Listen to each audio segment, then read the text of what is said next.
Hello guys, welcome back to my YouTube channel Enable Website Design. In this video I will show you to add morphing animation effect in your Elementor WordPress website. So first of all, let me go in website dashboard and we need to install a free plugin.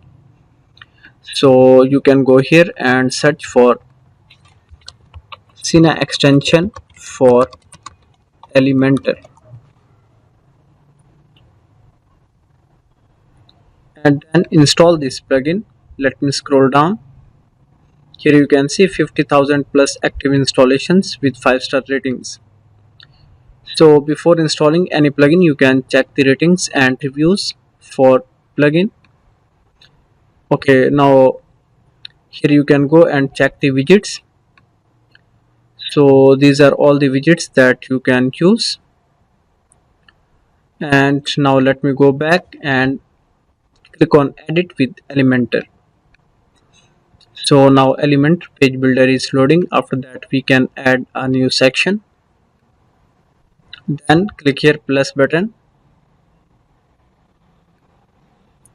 And now let me add a flex box container. Then let me get 2 columns. And then let me add one image. So let me select one of the image from media library. And here let me select this image. And then you can set the width and height for the image. So now let me go here advanced tab. And now let me scroll down. And here you can see this one, morphing animation. So you can enable. Then here you can see this one is pattern 1. So you can check these 4 patterns one by one. Now here you can see morphing animation effect is